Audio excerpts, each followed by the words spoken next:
Alex, we've spoken before about adult learning and some of the important things that make adult learning different from perhaps child learning. And I guess one of the big things is the fact that adults bring to to any training program a wealth of experience.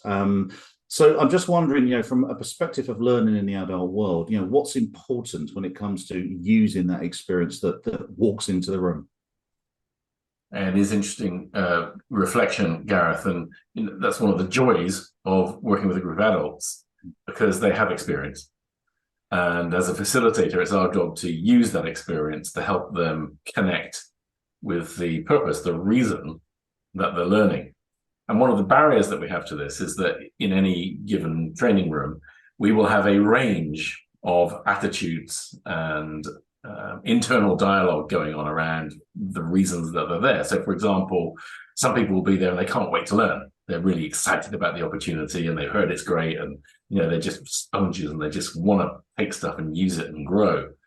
Some people will have the attitude that they know it already. They've been on the training course before and they know how to do that particular task. So selling, for want of a better example, clearly that's not a positive attitude, and they're likely to be more closed to it. Some people will be skeptical. They'll be curious because they want to find out what there is in there, but they're just, I don't know, they're not convinced by it. So they need to be convinced. Two other categories of people, which is really interesting. Some people feel like they're prisoners on the program. They've been sent on it, and they have a degree of resentment around that as well.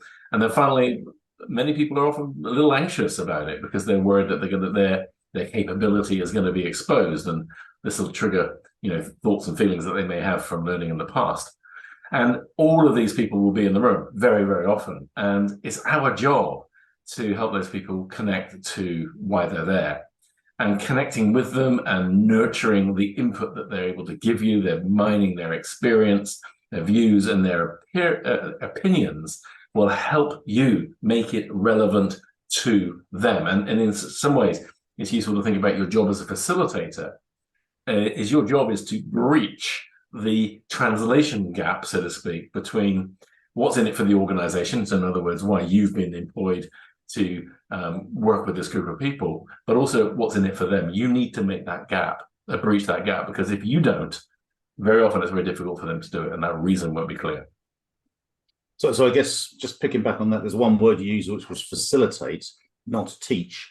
I guess there's a fundamental difference between those two things, which is, adults walk into the room with a wealth of experience, and to make it meaningful, it's about pulling that out and actually using that so that you can therefore reflect it back and make that connection with why they're there and some of the purpose and what they're going to get out of it, which is, I guess, fundamentally different to just teaching from the front of the room. And it is interesting. You'll have very clear goal about where you need to get to. You'll have very, very clear outcomes yourself as a facilitator, but ultimately you need to use them to get there. And you use their knowledge, their views, and their opinions, and embrace it. And then those 5 categories of people we talked about, from the prisoner through to the I can't wait to learn, are much more likely to come on the journey because they'll get the reason that they're there.